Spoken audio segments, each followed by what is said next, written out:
Tudo bem, profissional de educação física? Como é que vai? Mais uma terça-feira, esse lugar lindo aqui, Bragança Paulista, junto com Clodoaldo Lopes do Carmo. Vamos lá, nós vamos falar agora de métodos e meios para que você administre o dia a dia do seu aluno, o dia a dia do seu aluno de corrida de rua. O professor aqui vai dizer para a gente aqui como é que você deve lidar com essa situação. Olá, profissional de educação física, professor, sejam bem-vindos. Na realidade, falar de métodos e meios de treinamento é extremamente interessante. Talvez essa seja uma das temáticas mais interessantes do treinamento, principalmente pelo fato dela te mostrar uma gama muito grande de possibilidades de desenvolvimento de trabalho. Quando a gente fala de método, por exemplo, vocês devem ter visto por aí, por exemplo, a gente fala de método intervalado, falando especificamente de corrida, né? Pensando na corrida, a gente vai falar de método contínuo, de método intervalado, de fartlek, mas a gente tem meios para desenvolver esses métodos. Então os métodos eles acabam sendo fixos, a literatura ela mostra isso com muita clareza para a gente, mas os meios são você, a sua criatividade profissional de educação física, professor, ela é fundamental para você utilizar de maneira mais consistente, de maneira adequada os métodos de trabalho, os métodos de treinamento. Então conhecer profundamente sistemas energéticos, conhecer profundamente o teu atleta, e a gente só conhece o atleta a partir do momento que a gente avalia, faz diagnóstico e que a gente tem em mãos uma série de resultados que ele te mostrou, não só em avaliações, mas ao longo de um período, de um tempo de trabalho. Isso permite que você possa deixar esses meios de treinamento mais interessantes ou não. Se a gente pegar aí, por exemplo, possibilidades como a gente vai falar de força, a força é extremamente muito bem utilizada hoje com os corredores. A gente tem inúmeros trabalhos e isso na prática também tem demonstrado para a gente que os trabalhos de força resultam aí na melhora de resultados, principalmente em corridas de meio fundo e fundo. Se a gente pensar até em provas, a gente tem trabalho que demonstra isso em provas que vão dos 800 até a maratona. Portanto, para a maioria dos mortais, esse trabalho é extremamente interessante, mas eu tenho vários meios de desenvolver isso. Pensando em força, se eu vou para uma academia e estou trabalhando com peso, com halteres, isso é força. Se eu vou fazer um trabalhinho de rampa, de corridas na rampa, isso é força, mas são meios diferentes. Se eu vou trabalhar com arraste, isso é força. Se eu estou trabalhando com tornozeleiras, com caneleiras, isso também é força. Então poder identificar e entender o que cada um desses trabalhos, o que cada um desses meios interfere e tem relação direta ou indireta com o sistema energético e com o metabolismo que você estipulou para cada uma das sessões é fundamental.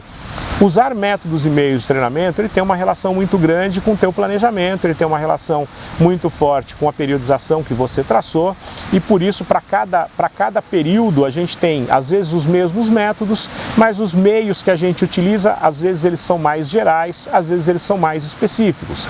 Se eu pensar, por exemplo, em saltos, que a gente pode usar muitos saltos com trabalho pensando na melhoria da qualidade da corrida, pensando na diminuição do tempo de contato, melhoria da frequência de passadas, de amplitude de passadas.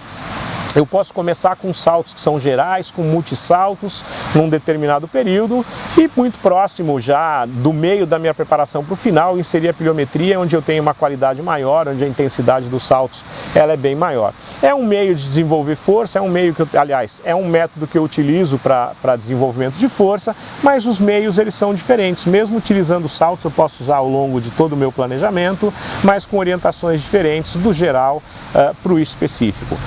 Pensando ainda em método de corrida que a gente estava falando, eu posso usar o método contínuo para fazer 1 hora, para fazer 40 minutos, para fazer 30 minutos.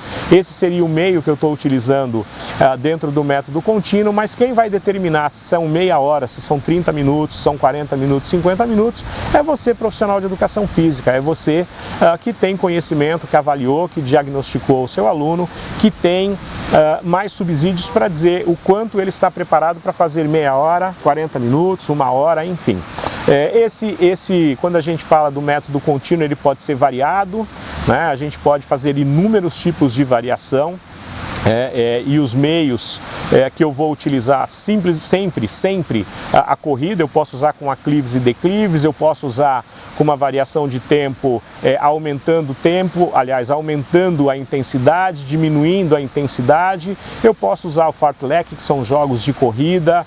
Quando eu falo de fartlek, esse é o método, mas eu posso determinar tempos fixos, com pausas fixas para os meus alunos, para os meus atletas. Você pode simplesmente num parque, e ele vai identificar, eu vou correr mais rápido dessa árvore até a outra árvore, eu vou agora que eu estou legal, não, eu vou fazer agora porque a minha recuperação está incompleta. Os meios que você vai utilizar, eles são importantes. Criativos também, né? E criativos, exatamente. Os exercícios de força, por exemplo, não precisa dele ter aqueles equipamentos mais sofisticados e etc. Isso, com a criatividade, ele consegue suprir. Por exemplo, com banco, que ele pode fazer a subida de banco, exercício de braço, enfim. Olha, Wendel, eu diria a você que se você for em um parque, se você for numa praça, o que você tem ali é suficiente para você suprir tudo. O que a gente não pode esquecer é que tudo isso está amplamente divulgado pela literatura, mas a criatividade do professor ela é fundamental. Ela, na realidade, é o professor que vai dar uma cara para tudo isso, é o professor que personaliza isso e que pode desenvolver esse trabalho. E aí, quando eu falo de uma praça ou de um parque, você tem bancos, você tem aclives e declives, tem muitos exercícios que você pode fazer então, simplesmente com peso corporal, por exemplo. Com métodos e meios, você faz uma aula, às vezes, com o mesmo objetivo, ser bacana ou ser chata. Exatamente. A gente vê, a gente tem vivenciado aí nos últimos tempos muito modismo, né, dentro do treinamento. Então o que a gente percebe é assim, a gente pega lá uma pessoa que a gente, óbvio, não pode tirar o mérito dela, mas ela pega um método, um meio que sempre foi utilizado, dá uma roupagem diferente, caracteriza aquele meio de forma fisiológica e bioquímica e dá um nome para aquilo, dá uma roupagem diferente e tem sido amplamente vendido no mercado, né? E a gente vê que isso simplesmente depende do próprio treinador. Então tem uma série de coisas que têm sido divulgadas aí ao longo dos últimos anos. Se a gente pegar o trabalho funcional hoje, a gente fala, né, trabalhinho funcional, no atletismo, na corrida, isso é amplamente utilizado desde os anos 60, 70. Eu fui atleta, comecei a treinar em 1982 e já fazia esse tipo de trabalho, né? A gente pega, por exemplo, em 2011, a FIFA lançou o FIFA 11, era um programa de propriocepção e que ela vendeu como sendo um programa que minimizaria as lesões e realmente minimiza lesões, mas é um trabalho que a gente fez desde sempre, não é uma novidade, ninguém inventou a roda. Existe hoje grandes discussões em torno do HIIT, né? Na realidade o HIIT é um treinamento intervalado, ele não deixa de ser um treinamento intervalado. É óbvio que tudo vai se modernizando, inclusive algumas revistas hoje, se você apresenta trabalho como interval training, eles pedem para que você mude para HIIT, né? Então isso é interessante porque também é uma modernização daquilo que a gente está fazendo.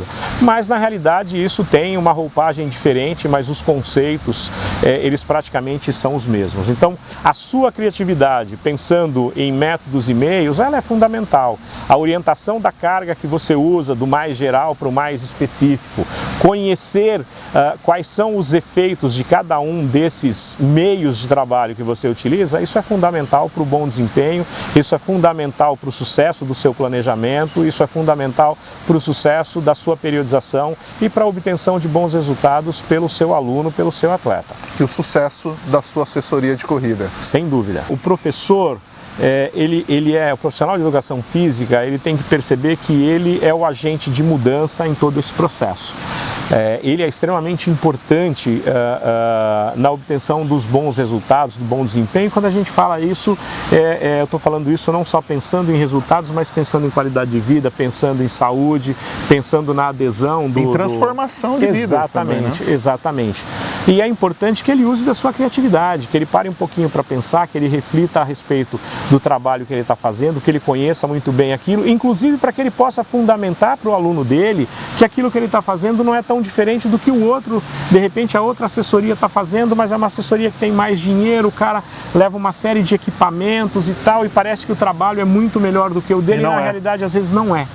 Ele estava fazendo de uma forma mais simples, mais criativa, tornando a atividade mais agradável, mais prazerosa e trabalhando a mesma coisa que aquele outro que tem mais dinheiro, que está mais bem estabelecido, mas que tem uma série de... carro adesivado. Que tem mais materiais e tal, mas que o trabalho que ele está fazendo ali, apesar de não ter os mesmos equipamentos, tem o mesmo efeito, tem o mesmo fundamento e provavelmente os resultados serão muito parecidos.